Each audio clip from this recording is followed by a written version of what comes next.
नमस्कार दोस्त, स्वागत है आपका इस चैनल में। आज हम कक्षा 9वीं की संख्या पद्धति शुरुआत करने वाले हैं, जो हम इसके साथ में प्रश्नावली 1.1 सॉल्व करेंगे। तो हम पहले ये जान लेते हैं कि संख्या क्या होती है और कितने प्रकार की होती है। तो संख्या हमारी दो प्रकार की होती है, एक वास्तविक संख्या होती है, एक काल्पनिक संख्या होती है। काल्पनिक संख्या के बारे में आपकी कक्षा में नहीं पढ़ने के लिए है, तो हम इसको नहीं पढ़ाएंगे। अब आपके कक्षा में वास्तविक संख्या पढ़ने के लिए है, तो उसको हम पढ़ाते हैं। वास्तविक संख्या का इंग्लिश नेम रियल नंबर होता है। हमारे सामने जितना भी नंबर है, जितना भी संख्या है, वो सब किसके अंदर आता है? वास्तविक संख्या के अंदर में आता है। अब देखते हैं कि वास्तविक संख्या कितने प्रकार के होते हैं। तो वास्तविक संख्या हमें दो प्रकार के होते हैं, एक परिमेय संख्या और एक अपरिमेय संख्या होता है। तो परिमेय संख्या हम किसे कहते हैं?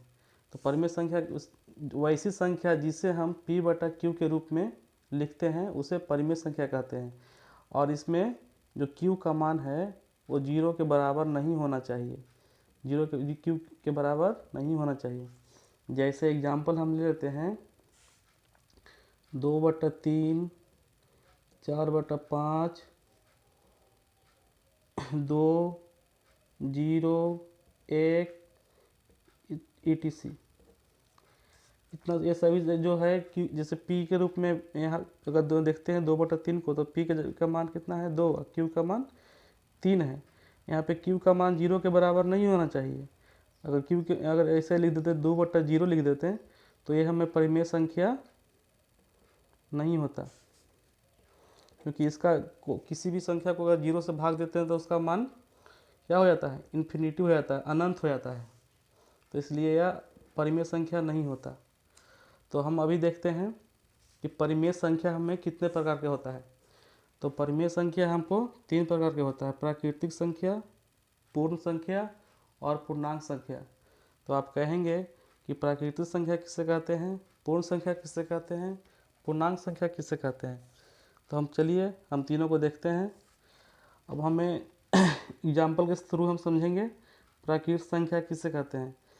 तो गिनती की जितना सारी संख्या है ना, उस सबको क्या कहेंगे? प्राकृतिक संख्या कहेंगे, नेचुरल नंबर कहेंगे। तो गिनती कहाँ से शुरू करते हैं? 1 से। तो 1, 2, 3, 4 डॉट डॉट डॉट जितना भी संख्या आपको अनंत तक जाएगा, वो क्या सब आएगा? प्राकृतिक संख्या में आएगा। और पूर्ण संख्या किसे कहते हैं? अब तो पूर्ण संख्या में हम जैसे जो प्राकृतिक संख्या है उसमें हम 1 से शुरू करते हैं। पूर्ण संख्या में हम अगर 0 को शामिल कर ले, प्राकृतिक संख्या में हम 0 को शामिल कर लेते हैं, तो क्या हो जाता है? पूर्ण संख्या हो जाता है। यानी कि प्राकृतिक संख्या 1 से शुरू होगा, अब पूर्ण संख्या 0 से शुरू होगा। और पूर्णांक संख्या देख लेते हैं। पूर्णांक संख्या किसे कहते हैं? तो आप 0 से इधर की ओर जाएंगे, प्लस की ओर, तो +1, +2, +3 ऐसे जाएगा। 0 से हम पीछे में आते हैं तो -1, -2, -3 डॉट डॉट माइनस इन्फिनिटी तक जाता है। यानी जितना भी संख्या होता है माइनस और 0 और प्लस मिला करके, वो सब पूर्णांक संख्या के अंदर में आता है। तो हम चलिए क्वेश्चन को सॉल्व करते हैं। पहला क्वेश्चन, आइए हम प्रश्नावली 1.1 में क्वेश्चन सॉल्व करते हैं। तो पहला क्वेश्चन है, क्या शून्य एक परिमेय संख्या है? कह रहा है क्या शून्य एक परिमेय संख्या है? क्या आप इसे p/q के रूप में लिख सकते हैं, जहाँ p और q क्या है? पूर्णांक है, और q का मान 0 के बराबर नहीं है। तो हम अभी बताए थे आपको कि जो परिमेय संख्या होती है, परिमेय संख्या के प्रकार में एक प्राकृतिक संख्या होती है और पूर्ण संख्या होती है और पूर्णांक संख्या होती है। तो 0 किस में है? 0 पूर्ण संख्या है। तो जो पूर्ण संख्या है तो परिमेय संख्या भी होगा।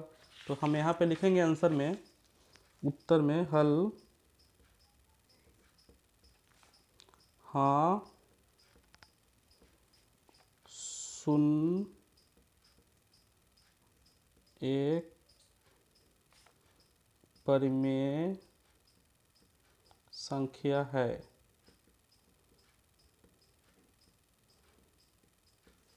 इसे हम 0/1, 0/3 इत्यादि रूप में p/q के रूप में लिख सकते हैं।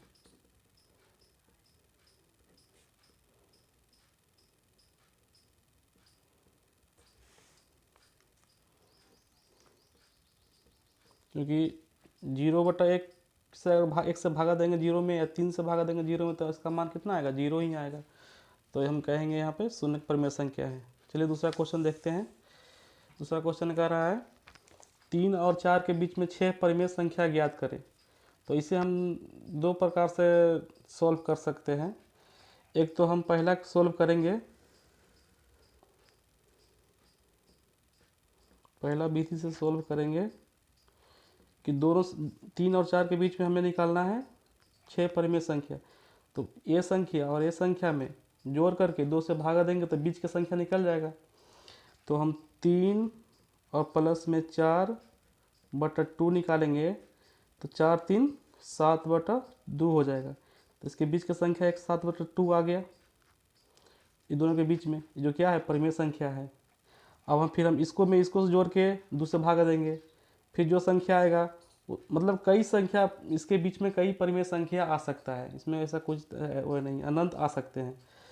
जैसे मान लीजिए फिर अब 3 + 7/2 जोड़ेंगे, 2 से भागा 3 + 7/2 में हम जोड़ के 2 से भागा देंगे तो इसका भी निकालते हैं। 3 और 7/2 को जोड़ के 2 से भागा देते हैं तो हम देखते हैं इसके नीचे कुछ नहीं तो 1 रहेगा, तो 2, इसके नीचे कुछ नहीं तो 1 रहेगा, तो 1 में 2 से भागा देंगे 2, और 2 में गुना करेंगे 3 से तो 3 दूनी 6, प्लस में 2 में 2 भागा देंगे तो 1, और 1 में 7 से गुना करेंगे तो 7, नीचे में /2/1 है, इधर लिखेंगे बराबर 7 6 13/2, फिर ऊपर जाएगा तो 1, ये ऊपर चल 13/2 होगा, फिर ये ऊपर जाएगा तो इसको अगर भाग गुना बदलेंगे तो नीचे वाला ऊपर चल जाता है, ऊपर वाला नीचे आ जाता है, तो 1 कितना हो जाएगा? 2 हो जाएगा। तो इसको गुना करेंगे ऊपर 13 × 1 13, 2 दूनी 4।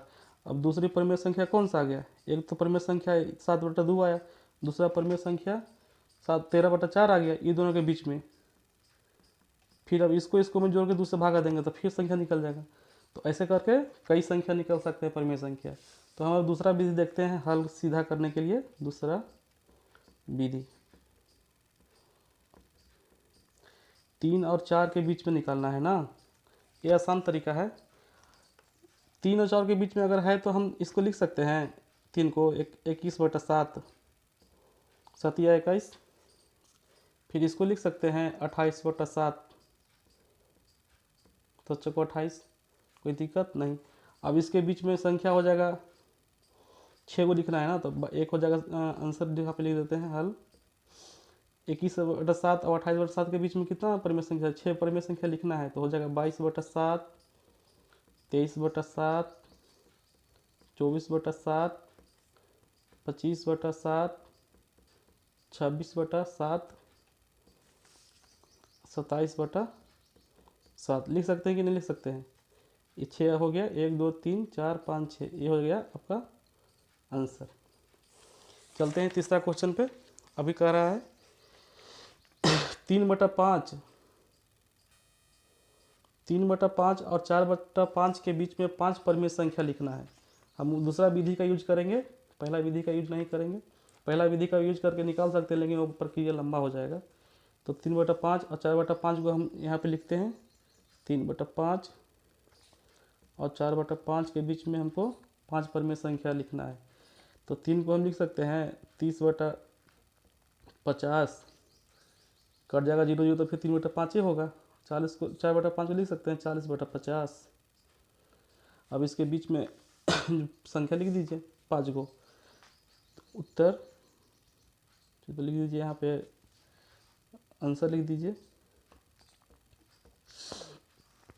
30/50 के बीच में 31/50 हो जाएगा, 32/50 हो जाएगा, 33/50 हो जाएगा, 34/50 हो जाएगा, 35/50 हो जाएगा।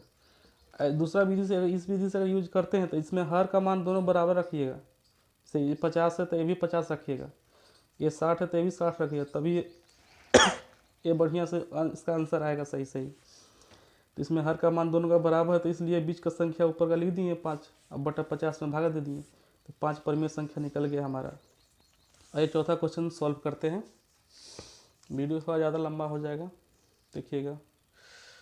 पूरा क्वेश्चन सॉल्व करने में तो लंबा हो ही जाएगा वीडियो पूरा। चौथा नंबर क्वेश्चन कह रहे हैं कि नीचे दिए गए कथन सत्य है या असत्य कह रहा है। सत्य मतलब अगर सही रहेगा तो सत्य हो जाएगा, और गलत रहेगा कथन तो क्या हो जाएगा, असत्य हो जाएगा। पहला क्वेश्चन, चौथा में पहला क्वेश्चन कह रहा है प्रत्येक प्राकृत संख्या एक पूर्ण संख्या होती है। प्राकृत संख्या कहाँ से शुरू होता है, एक से शुरू होता है, 1 2 3 4 ऐसे जाता है अनंत तक। और पूर्ण संख्या कहाँ से शुरू होता है, 0 1 2 3 ऐसे शुरू होता है। तो कह रहा प्रत्येक प्राकृत संख्या एक पूर्ण संख्या होती है। तो प्रत्येक प्राकृत संख्या एक से शुरू होता है तो पूर्ण संख्या होता है, सही बात कथन है। तो यहाँ पे लिखेंगे सत्य है, सत्य है। फिर दूसरा क्वेश्चन कह रहा है प्रत्येक पूर्णांक एक पूर्ण संख्या होती है। प्रत्येक पूर्णांक एक पूर्ण संख्या होती है। तो यहाँ पे हम लिखेंगे कि पूर्णांक कहाँ से शुरू होता है। पूर्णांक को हम 0 भी लिख सकते हैं, 1 भी लिख सकते हैं, और 2 3 ऐसे लिख सकते हैं। इधर -1 लिखेंगे, -2 लिखेंगे, अनंत तक ऐसे लिखेंगे। अब पूर्ण संख्या कहाँ तक लिखेंगे, 0 1 2 3 ऐसे लिखेंगे। तो अगर प्रत्येक पूर्णांक संख्या पूर्ण संख्या होता है तो प्रत्येक पूर्णांक होगा नहीं होगा, क्योंकि जब -1 -2 -3 थोड़ी ना पूर्ण संख्या होता है। ये कथन क्या है, असत्य है। लिखेंगे असत्य है, क्योंकि -1 -2 पूर्ण संख्या नहीं होती है।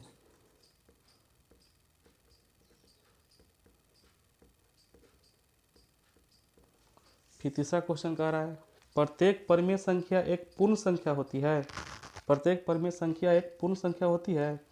तो परिमेय संख्या पूर्ण संख्या का क्या बताएंगे, 0 1 2 डॉट डॉट ऐसे जाता है। अब परिमेय संख्या तो पूर्ण संख्या अगर कहेगा प्रत्येक पूर्ण संख्या परिमेय संख्या होती है तब सही होगा, लेकिन परिमेय संख्या ये भी पूर्ण संख्या तो होता ही है। प्लस में 2/3 4/5 इस रूप में भी परिमेय संख्या रहता है। लेकिन अगर क्वेश्चन कहता है कि प्रत्येक पूर्ण संख्या परिमेय संख्या है तब ये कथन सत्य हो जाता है, लेकिन प्रत्येक परिमेय संख्या पूर्ण संख्या नहीं है, ये कथन गलत है। क्योंकि 2/3 पूर्ण संख्या थोड़ी ना है, 4/5 पूर्ण संख्या थोड़ी ना है। तो लिखेंगे कथन क्या है, असत्य है, क्योंकि 2/3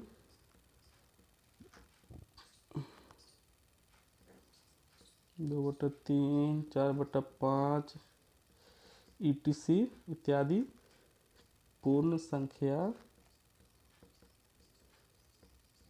नहीं है। आपका क्वेश्चन यहीं पे 1.1 एक्सरसाइज समाप्त होता है। अगर वीडियो आपको अच्छा लगता होगा तो चैनल को सब्सक्राइब करिएगा। इसी प्रकार का वीडियो और हम लाएंगे कंटिन्यूअस। जय हिंद,